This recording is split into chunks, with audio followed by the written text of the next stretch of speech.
ಅದೇನೋ ಹೇಳ್ತಾರಲ್ಲ, ಯಾರೋ ಮಾಡಿದ್ದ ತಪ್ಪಿಗೆ ಮತ್ತಿನ್ಯಾರಿಗೋ ಶಿಕ್ಷೆ ಅಂಥೇಳಿ. ಹಾಗಾಗಿದೆ ಬೆಂಗಳೂರಿನಲ್ಲಿ ಒಂದು ಘಟನೆ. ಮನೆ ಮಾಲೀಕ ಮನೆ ಮೇಲೆ ಲೋನ್ ಪಡ್ಕೊಂಡು ಪರಾರಿಯಾಗಿದ್ದಾನೆ. ಬಾಡಿಗೆಗಿದ್ದವರು ಅತಂತ್ರ ಪರಿಸ್ಥಿತಿಯಲ್ಲಿದ್ದಾರೆ. ಅವರ ಬದುಕು ಈಗ ಬೀದಿಗೆ ಬಿದ್ದಿದೆ. ಬನ್ನಿ, ಕುರಿತಂತೆ ಒಂದು ವರದಿ ಇದೆ, ನೋಡ್ಕೊಂಡು ಬರೋಣ. ಲೋನ್ ಪಡೆದು ಮನೆ ಮಾಲೀಕ ಪರಾರಿ. ಬಹುಮಹಡಿ ಕಟ್ಟಡ ಸೀಸ್ ಮಾಡಿದ ಬ್ಯಾಂಕ್ ಸಿಬ್ಬಂದಿ. ಲೀಸ್ಗೆ ಇದ್ದ 5 ಕುಟುಂಬಗಳು ಬೀದಿಗೆ. ಈ 5 ಕುಟುಂಬಗಳು 4 ಅಂತಸ್ತಿನ ಕಟ್ಟಡದಲ್ಲಿ ಲೀಸ್ಗೆ ಇದ್ರು. ನೆಮ್ಮದಿಯಿಂದ ಜೀವನವೂ ಸಾಗಿಸ್ತಾ ಇದ್ರು. ಆದ್ರೆ ಬ್ಯಾಂಕ್ ಸಿಬ್ಬಂದಿ ಈ ಕುಟುಂಬಗಳಿಗೆ ಶಾಕ್ ಕೊಟ್ಟಿದ್ದಾರೆ. ಇಂದಿನಿಂದ ತಮ್ಮದೇನೂ ತಪ್ಪಿಲ್ಲದಿದ್ರು ನರಕ ಅನುಭವಿಸುವಂತೆ ಆಗಿದೆ. ಬೆಂಗಳೂರಿನ ಅಂದ್ರಹಳ್ಳಿ ಮುಖ್ಯ ರಸ್ತೆಯಲ್ಲಿ ವೆಂಕಟೇಶ್ ಎಂಬುವ ವ್ಯಕ್ತಿ 4 ಅಂತಸ್ತಿನ ಕಟ್ಟಡ ಹೊಂದಿದ್ದಾರೆ. ಅಲ್ಲದೆ ಮನೆ ಮೇಲೆ ಖಾಸಗಿ ಬ್ಯಾಂಕ್ ನಲ್ಲಿ ಲಕ್ಷಾಂತರ ರೂಪಾಯಿ ಸಾಲ ಪಡೆದಿದ್ದಾರೆ. ಆದರೆ ಸಾಲ ಮರುಪಾವತಿ ಮಾಡದ ಪರಿಣಾಮ ಖಾಸಗಿ ಬ್ಯಾಂಕ್ ಸಿಬ್ಬಂದಿ ಕಟ್ಟಡವನ್ನ ಸೀಸ್ ಮಾಡಿದ್ದಾರೆ. ಈ ಕಟ್ಟಡದಲ್ಲಿ ಕಳೆದ 2-3 ವರ್ಷಗಳಿಂದ 5 ಕುಟುಂಬಗಳು ವಾಸ ಮಾಡ್ತಾ ಇದ್ರು.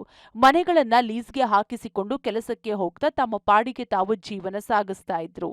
ಆದ್ರೆ ಮನೆ ಮಾಲೀಕ ಸಾಲ ಮರುಪಾವತಿ ಮಾಡದ ಪರಿಣಾಮ ಬಿಲ್ಡಿಂಗ್ನಲ್ಲಿ ಇದ್ದ ಎಲ್ಲಾ ಮನೆಗಳನ್ನು ಸೀಲ್ ಮಾಡಿದ್ದಾರೆ. ಲೀಸ್ ಇದ್ದ ಮನೆಯವರು ಕಣ್ಣೀರು ಹಾಕುತ್ತಾ ಇದ್ದಾರೆ. 5-6 ವರ್ಷದಿಂದ ಲೀಸಲ್ಲಿದ್ದೀವಿ ನಾವು. ಇವಾಗ ಅವರು ಬ್ಯಾಂಕರು ಬಂದು ನಮಗೆ 7 ಮಂತ್ ಹಿಂದೆ ನಮಗೆ ನೋಟಿಸ್ ಕೊಟ್ಟಿದ್ರು. ನಮಗೆ ಮತ್ತೆ ಅದಾದ್ಮೇಲೆ ಬಂದು ಏನು ಇನ್ಫಾರ್ಮೇಷನ್ನೇ ಕೊಟ್ಟಿಲ್ಲ ನಮಗೆ. ಅದನ್ನ ಬಂದ್ಬಿಟ್ಟು ಏಕಾಕಿ ಬಂದು ಎಲ್ಲ ಡ್ಯೂಟಿಗೆ ಹೋದಾಗ ಬಂದ್ಬಿಟ್ಟು ಎಲ್ಲ ಬಿಲ್ಡಿಂಗು ಮನೆಯಲ್ಲಿರೋ ಐಟಮ್ಸು ಒಡವೆ ಏನೇನು ಹೋಗಿದ್ದಾವೆ, ದುಡ್ಡು ಒಡವೆ ಎಲ್ಲ ಗೊತ್ತಿಲ್ಲ ಸರ್. ಆಲ್ಮೋಸ್ಟ್ ಎಲ್ಲ ಹೋಗಿದ್ದಾವೆ. ನಮ್ಮ ಬೀಗ ಕಿತ್ಬಿಟ್ಟು ಅವ್ರ ಬೀಗ ಹಾಕಿದ ಐಟಮ್ಸ್ ಎಲ್ಲ ಆಚೆ ಹಾಕಿ ಹೋಗಿದ್ದಾರೆ. ನಮ್ಗೇನು ಇನ್ಫಾರ್ಮೇಷನ್ ಕೊಟ್ಟಿಲ್ಲ, ಏನು ಕೊಟ್ಟಿಲ್ಲ. ಸೀಸ್ ಮಾಡಿ ಎಲ್ಲ ಆಚೆ ನಿಲ್ತಿದ್ದೀವಿ. ಓನರ್ ಎಲ್ಲಿದ್ದಾರೆ ಅಂತ ಗೊತ್ತಿಲ್ಲ. ಎಲ್ಲ 4-5 ಸತಿ ಸ್ಟೇಷನ್ ಕಂಪ್ಲೇಂಟ್ ಕೊಟ್ಟಿದ್ದೀವಿ. ಸಿವಿಲ್ ಕೇಸು ತಗೊಳ್ಳಲ್ಲ ಅಂತ ಹೇಳ್ತಾ ಇದ್ದಾರೆ ಅವರು, ಪೊಲೀಸವರು.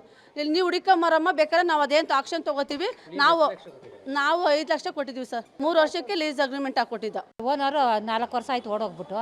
ತಿರ್ಗಾ ಅಗ್ರಿಮೆಂಟ್ ಮಾಡ್ತೀನಿ ಅಂತ ಬಂದೇ ಇಲ್ಲ. ಫೋನು ಎತ್ತಾ ಇಲ್ಲ, ಬರ್ತಾನೆ ಇಲ್ಲ. ಇಲ್ಲೇ ಪಕ್ಕದ ಮನೇಲಿ ಇದ್ರು, ಓಡೋಗ್ಬಿಟ್ಟು ನಾವು 5 ಲಕ್ಷ ಲೀಸ್ಗೆ ಹಾಕಿದ್ದೀವಿ ಸರ್. ಏನಿಲ್ಲ, ಎತ್ಕೊಂಡಿಲ್ಲ, ಎಲ್ಲ ಬೀಗ ಹಾಕ್ಬಿಟ್ಟಿದ್ರೆ ಮಕ್ಕಳು ಮರಿ ಇಟ್ಕೊಂಡು ಹೆಂಗ ಸರ್ ನಾವು ಹೋಗೋದು? ನಮಗೂ ಹುಷಾರಿಲ್ಲ, BP ಶುಗರ್ ಎಲ್ಲ ಐತೆ, ಮಾತ್ರೆಗಳೆಲ್ಲ ಒಳಗಡೆನೇ ಇದೆ. ಏನು ತಗೊಳಕ್ಕೂ ಇಲ್ಲ. ಹಿಂಗೆ ಏಕ್ದಮ್ ಮಾಡ್ಬೋದಾ? ಏನೋ ನಾವು ಇರೋಗ ಹೇಳಿದ್ರೂ ಹೆಂಗ ಮಾಡ್ಬೋದು. ಅಲ್ಲ ಕೆಲ್ಸಕ್ಕೆ ಹೋಗಿದ್ದೀವಿ, ಕೆಲ್ಸಕ್ಕೆ ಹೋಗೋದಕ್ಕೆಲ್ಲ ಬೀಗ ಹಾಕಿ ಹೋಗಿದ್ದಾರೆ.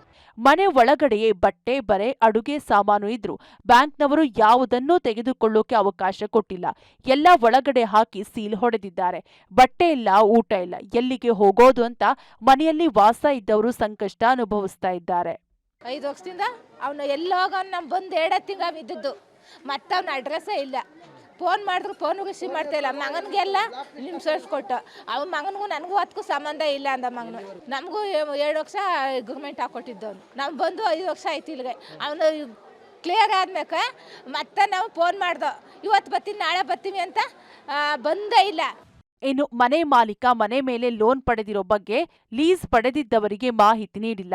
ಅಲ್ಲದೆ ಮನೆ ಮಾಲೀಕ ಲೀಸ್ಗೆ ಪಡೆದಿರೋ ಅಮೌಂಟ್ ಕೊಡದೆ ಪರಾರಿಯಾಗಿದ್ದಾನೆ. ಹೀಗಾಗಿ ಮನೆಯಲ್ಲಿ ವಾಸ ಇದ್ದವರಿಗೆ ಅಂಗಲಾಚುವ ಪರಿಸ್ಥಿತಿ ನಿರ್ಮಾಣವಾಗಿದೆ. Lokesh Kodagadala, public TV, Bengaluru.